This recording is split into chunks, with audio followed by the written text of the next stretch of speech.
Yang bahagia Pesuruhjaya Profesor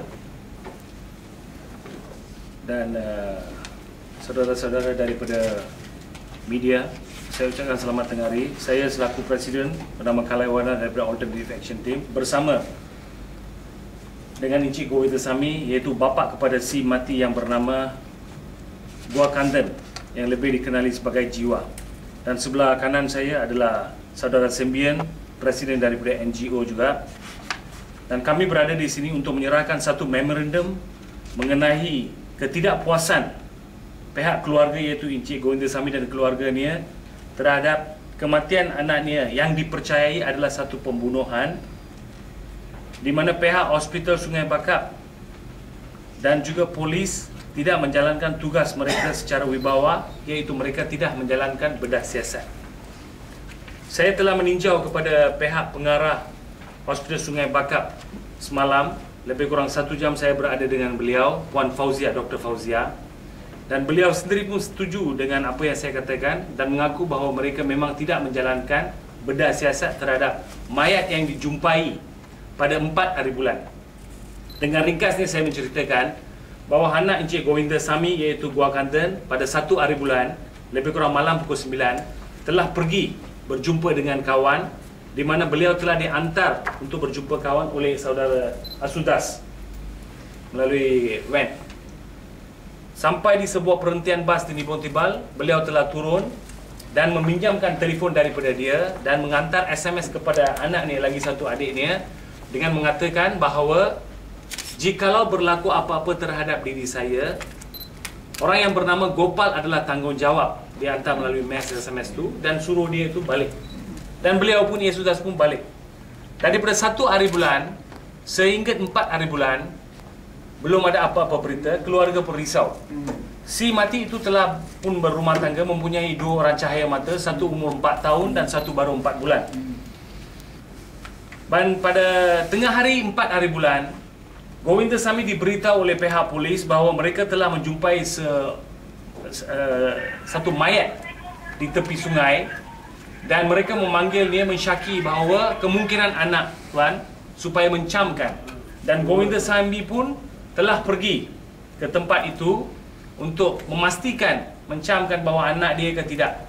Dan apabila dia sampai ke bilik mayat Hospital Sungai Bakap Nibong Tibal, beliau pun terkejut melihat memang itu anaknya, kerana ada tanda-tanda sebab dia bapa kan dia tahu betul tentara ada pakai subang. Mayat yang ada dalam sungai itu seperti mana yang kita tahu, dia sudah kembang kan, dia ni dah keras badan, dan dia dapati ada pukulan di belakang dan lebam-lebam di seluruh badan di belakang, dan mulut di sebelah sini telah dikoyak, macam kena pukul dengan kayu ke apa, pecah sebelah sini. Dan beliau seorang layman lah. So dia kata ada buat postmortem kah? Dan seorang doktor, pegawai perubatan bernama Dr. Vini, dengan pembantu perubatan bernama Haznur, dan seorang lagi pembantu bernama Harisetul, India dia. Dan 3 orang kata dengan kerjasama yang ada seorang Sarjan Major Najib, dia kata tak payah buat postmortem lah. So dia pun tanya kenapa tak buat postmortem. You tahu kah saya tahu? Kita kerja sini kita tahu lebih. So dia pun terkejut. Dia tidak bermaya, begitu sedih. Dan dia menggesa supaya adakan postmortem sebab dia syaki kerana ada SMS dan anak dia aktif yang boleh berenang selalu dalam sungai, pandai berenang, umur 31 tahun, macam mana tiba-tiba boleh mati. So dia syaki kemungkinan diracun ke atau diberi minuman keras ke. Bila dia mabuk, kami percayalah dibuang dalam sungai. So walaupun dia menggesa mereka buat, mereka telah menghalaukan dia keluar daripada bilik mayat.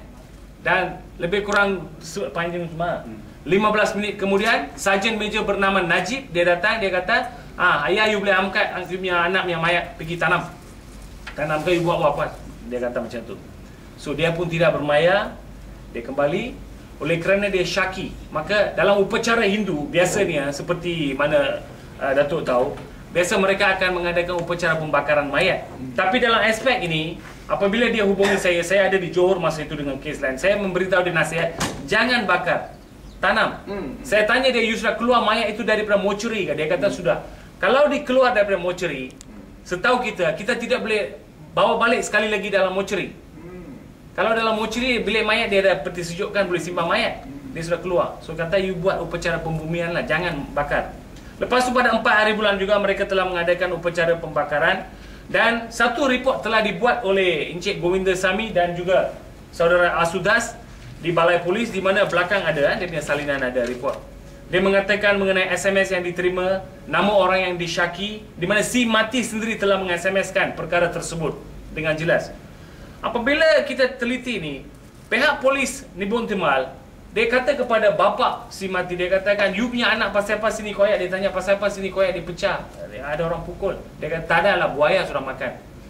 Buaya kalau datang dalam sungai, dia makan benda itu, dia takkan gigit, lepas tu dia bagi air jalan lah. Dia tak macam ni, ini cerita kartun. Ini Sarjan Major Najib kata. So semalam apabila saya berada dalam pejabat pengarah Dr. Fauzia, pembantu perubatan bernama Haznur, dia pun kata, mengikut apa cerita Sarjan Major kata, dia kata kemungkinan. Saya tanya kenapa ada pukulan, ada koyak di sini lebam-lebam. Dia tidak boleh jawab. Dia hanya katakan kemungkinan buaya gigit. Budak kecil pun tak boleh percaya lah. Buaya bukan gigit saja, dia agak notice ke apa benda tu. Dia terus makan. Dia akan koyak benda tu habis-habisan.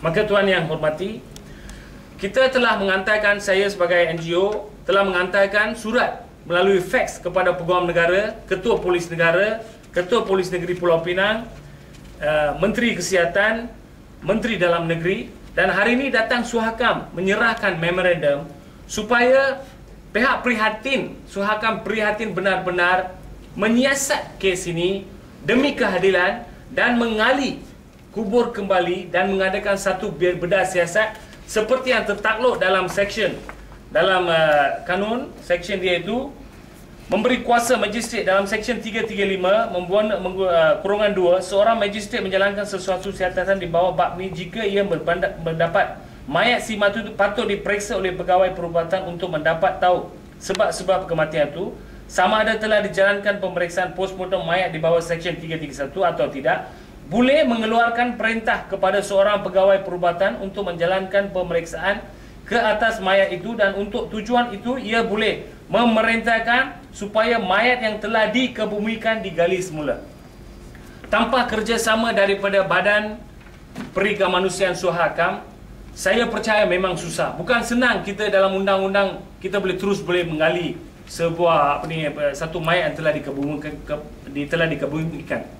Maka dengan kerjasama atas penyiasatan, kita mahu pihak Suhakam membantu keluarga mereka demi mendapatkan kenapakah puncanya. Memang dalam report sijil kematian dia kata dia mati lemas. Memang. Siapa yang sahkan? Pegawai perubatan bernama Dr. Winnie. Oh. Dia kata, biasanya kalau ditikam dan benda orang yang ditikam itu dia tidak mati. Biasa dalam undang-undang lah. Ditikam dia tak mati. Lepas tu bawa orang itu, kita rendam muka dia dalam air, dia memang lemas mati. Apabila dibawa mayat itu ke hospital, memang hospital akan akan mengatakan bahawa orang itu mati lemas, bukan ditikam. Macam aksiden juga. Bila saya memandu kereta, saya langgar dengan sebuah tiang ke apa-apa, lepas tu saya mati di tempat itu, kemungkinan besar ada berlaku, dia katakan bukan kerana aksiden saya mati. Memang aksiden